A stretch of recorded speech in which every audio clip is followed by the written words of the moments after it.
Good morning everyone, मैं सुधा स्वागत करती हूँ आप सबका आपके अपने चैनल तैयारी ऑनलाइन में।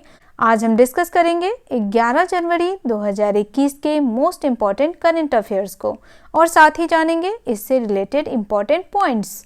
तो चलिए स्टार्ट करते हैं। फर्स्ट क्वेश्चन हमारा है, विदेश मंत्रालय के द्वारा जारी रिपोर्ट के मुताबिक कितने देशों में 1.34 करोड़ NRI हैं? तो कितने देशों में है? 210 देशों में है। चलिए इससे रिलेटेड इंपॉर्टेंट पॉइंट्स देखें। तो यहाँ देखिए, सही उत्तर हो गया हमारा 210 देशों में। विदेश मंत्रालय के द्वारा हाल ही में जारी रिपोर्ट के मुताबिक 210 देशों में 1.34 करोड़ NRI हैं। NRI यानी नॉन रेजिडेंट इंडियन। संयुक्त राष्ट्र के मुताबिक 1.75 करोड़ भारतीय दूसरे देशों में रहते हैं।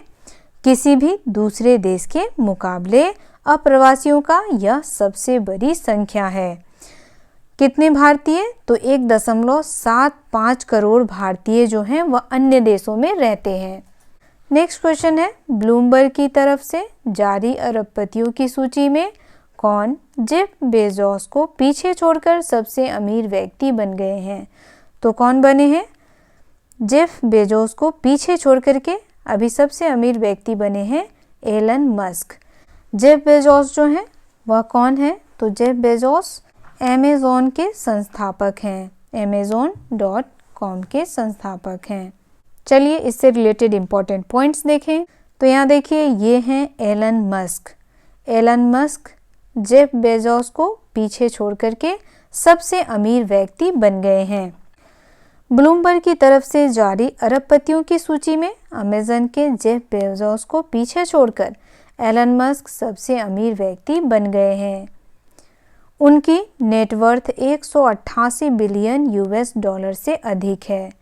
कितनी है उनकी नेटवर्थ? तो 188 बिलियन US$ से भी अधिक है, जो कि जेफ बेजोस से अधिक है। जारी सूची में 500 अरबपति शामिल हैं। जेफ बेजोस 2017 में दुनिया के सबसे अमीर व्यक्ति थे। चलिए अब हम थोड़ा बहुत ब्लूमबर्ग के बारे में भी जान लेते हैं कि ब्लूमबर्ग क्या है। तो ब्लूमबर्ग एक ऑनलाइन सर्वे है जिसे ब्लूमबर्ग कंपनी के द्वारा स्थापित की गई थी। ब्लूमबर्ग द्वारा यह सर्वेक्षण 20 बाजारों और 2000 व्यावसायिक पेशेवर के मध्य किया गया था। नेक्स्ट क्वेश्चन हमारा है, केंद्र सरकार ने लद्दाख में किस नदी पर 8 जल विद्युत परियोजनाओं की मंजूरी दी है? तो किस नदी पे दी है? दी गई है सिंधु नदी पे, क्योंकि लद्दाख में एकमात्र नदी बहती है सिंधु। चलिए अब लद्दाख से रिलेटेड कुछ इंपॉर्टेंट पॉइंट्स देख लें। तो लद्दाख जो है पहले जम्मू कश्मीर के साथ ही मिला हुआ था, लेकिन आर्टिकल 370 के हटने के बाद लद्दाख एक केंद्र शासित प्रदेश बन गया है जिसकी राजधानी है लेह। चलिए इस क्वेश्चन से रिलेटेड इंपॉर्टेंट पॉइंट्स देखें। तो यहाँ देखिए, सही आंसर हो जाएगा हमारा सिंधु नदी। केंद्र सरकार ने हाल ही में लद्दाख में सिंधु नदी पर 144 मेगावाट की 8 जल विद्युत परियोजनाओं को मंजूरी दे दी है। इस परियोजना के साथ परियोजनाओं की संख्या अब तक सबसे अधिक है। अब तक विभिन्न छोटी परियोजनाओं की कुल क्षमता कितनी थी? तो 113 मेगावाट। अगला प्रश्न है, मशहूर फैशन डिजाइनर सत्यपाल का हाल ही में कितने वर्ष की उम्र में निधन हो गया है? तो मशहूर फैशन डिजाइनर सत्यपाल का हाल ही में 79 वर्ष की आयु में मृत्यु हो गई है। चलिए इससे रिलेटेड इंपॉर्टेंट पॉइंट्स देखें। तो यहाँ देखिए, सही उत्तर हमारा है 79 वर्ष, 79 ईयर्स। मशहूर फैशन डिजाइनर सत्यपाल का हाल ही में 79 वर्ष की उम्र में तमिलनाडु के कोयम्बटूर में निधन हो गया। कहाँ हुआ है? तो तमिलनाडु के कोयम्बटूर में। उन्होंने 1980 में भारत में पहला साड़ी बुटीक शुरू किया था, फिर अपने बेटे के साथ मिलकर 1986 में अपना फैशन ब्रांड शुरू किया। चलिए नेक्स्ट क्वेश्चन देखते हैं। तो नेक्स्ट क्वेश्चन हमारा है, इनमें से किस न्यायमूर्ति ने तेलंगाना हाई कोर्ट की मुख्य न्यायाधीश की शपथ ली है? तो किन्होंने लिया है मुख्य न्यायाधीश की शपथ? तो लिया है न्यायमूर्ति हेमा कोहली ने। यह पहली महिला न्यायमूर्ति हैं कहाँ की? तेलंगाना हाई कोर्ट की। तो देखिए सही उत्तर हो जाएगा न्यायमूर्ति हेमा कोहली। तेलंगाना के राज्यपाल डॉक्टर तमिलिसाई साउंडराजन ने हाल ही में न्यायमूर्ति हेमा कोहली को तेलंगाना हाईकोर्ट की मुख्य न्यायाधीश की शपथ दिलाई है। तेलंगाना हाईकोर्ट की पहली महिला मुख्य न्यायाधीश हैं हेमा कोहली। भारत में इस समय 25 हाईकोर्ट में से वर्तमान में एक में अकेली महिला मुख्य न्यायाधीश हैं हेमा कोहली। ये हैं हेमा कोहली। नेक्स्ट क्वेश्चन हमारा है शिवालिक मर्केंटाइल कोऑपरेटिव बैंक किस बैंक में परिवर्तित होने वाला पहला शहरी सहकारी बैंक बन गया है? तो किस बैंक में इसे परिवर्तित किया गया है? तो इसे परिवर्तित किया गया है स्मॉल फाइनेंस बैंक में। इस बैंक की स्थापना 5 सितंबर 1998 को की गई थी उत्तर प्रदेश के सहारनपुर में। चलिए इस क्वेश्चन से रिलेटेड इंपॉर्टेंट पॉइंट्स देखें। तो यहाँ देखिए सही आंसर हो जाएगा हमारा small finance bank. Shivalik mercantile cooperative bank अब स्मॉल फाइनेंस बैंक में परिवर्तित होने वाला पहला शहरी सहकारी बैंक बन गया है। आरबीआई ने इस सरकारी बैंक के वाणिज्यिक बैंकिंग लाइसेंस को अपनी मंजूरी दे दी है।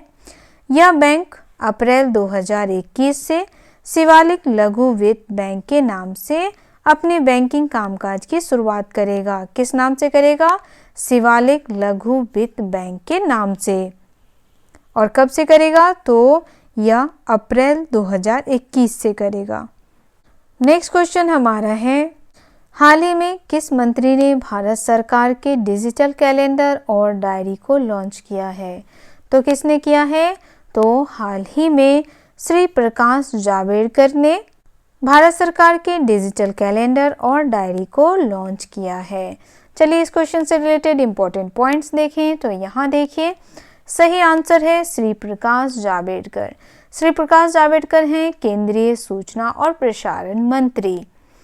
इन्होंने हाल ही में भारत सरकार के डिजिटल कैलेंडर और डायरी को लॉन्च किया है। ये हैं श्री प्रकाश जावड़ेकर। उन्होंने कैलेंडर और डायरी के एंड्रॉयड और iOS मोबाइल एप्लीकेशन की शुरुआत की है। भारत सरकार की डिजिटल कैलेंडर प्रधानमंत्री की डिजिटल इंडिया की परिकल्पना के अनुरूप है। किसके अनुरूप है? तो प्रधानमंत्री की डिजिटल इंडिया की परिकल्पना के अनुरूप। चलिए नेक्स्ट क्वेश्चन देखते हैं। तो नेक्स्ट क्वेश्चन हमारा है कैंटीन स्टोर्स डिपार्टमेंट CSD से AFD की वस्तुओं की खरीद के लिए किसने ऑनलाइन पोर्टल का उद्घाटन किया है? तो किसने किया है? तो यह किया गया है भारत के रक्षा मंत्री राजनाथ सिंह के द्वारा। चलिए इस क्वेश्चन से रिलेटेड इंपॉर्टेंट पॉइंट्स देखें। तो यहाँ देखिए सही उत्तर हो जाएगा हमारा राजनाथ सिंह। भारत के रक्षा मंत्री श्री राजनाथ सिंह ने हाल ही में 45 लाख CSD लाभार्थियों को ऑनलाइन खरीद के लिए प्रोत्साहित करने के उद्देश्य से कैंटीन स्टोर डिपार्टमेंट CSD में अगेंस्ट फार्म डिमांड AFD की वस्तुओं की खरीद के लिए ऑनलाइन पोर्टल बनाया है। तो यहाँ देखिए ये है ऑनलाइन पोर्टल। इस ऑनलाइन पोर्टल पर ऑनलाइन खरीदारी की जाएगी। नेक्स्ट क्वेश्चन है 10 जनवरी विश्व हिंदी दिवस। विश्व हिंदी दिवस कब मनाया जाता है? तो विश्व हिंदी दिवस मनाया जाता है 10 जनवरी को। चलिए इससे रिलेटेड इंपॉर्टेंट पॉइंट्स देखें। तो यहाँ देखिए प्रत्येक वर्ष 10 जनवरी को विश्व हिंदी दिवस के रूप में मनाया जाता है। इसका उद्देश्य है विश्व भर में लोगों में हिंदी भाषा के बारे में जागरूकता फैलाना तथा हिंदी को एक अंतर्राष्ट्रीय भाषा के रूप में प्रस्तुत करना। और यहाँ एक बात और जान लें आप लोग कि 14 सितंबर को क्या मनाया जाता है? तो 14 सितंबर को मनाया जाता है हिंदी दिवस। हिंदी दिवस कब मनाया जाता है? तो हिंदी दिवस मनाया जाता है 14 सितंबर को। और विश्व हिंदी दिवस कब मनाया जाता है? तो विश्व हिंदी दिवस मनाया जाता है 10 जनवरी को। ठीक है, चलिए नेक्स्ट क्वेश्चन देखते हैं। नेक्स्ट क्वेश्चन हमारा है 10 जनवरी ही क्यों? 10 जनवरी को ही हिंदी दिवस क्यों मनाया जाता है? तो चलिए देखते हैं 10 जनवरी को ही हिंदी दिवस क्यों मनाया जाता है। तो यहाँ देखिए 10 जनवरी को हिंदी दिवस क्यों मनाया जाता है।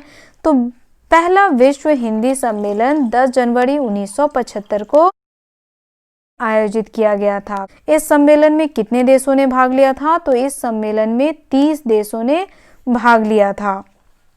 और इस सम्मेलन की स्मृति में भारत सरकार ने 2006 से 10 जनवरी को विश्व हिंदी दिवस के रूप में मनाने का निर्णय लिया। तो ये थी विश्व हिंदी दिवस को क्यों मनाया जाता है, उससे रिलेटेड इम्पॉर्टेंट पॉइंट्स। तो आज का ये करेंट अफेयर आपको कैसा लगा, आप हमें कमेंट्स करके बता सकते हैं। अगर आपके कोई सुझाव हैं तो भी आप हमें कमेंट में लिख करके बता सकते हैं। मिलते हैं नए दिन नए प्रश्नों के साथ। अगर आप हमारे चैनल पर नए हैं तो चैनल को अवश्य सब्सक्राइब कर लें, बेल आइकन को दबाएं ताकि सभी नोटिफिकेशन आप तक पहुंचता रहे। वीडियो को लाइक करें और अपने दोस्तों के साथ ज़्यादा से ज़्यादा शेयर करें। आप सबका धन्यवाद।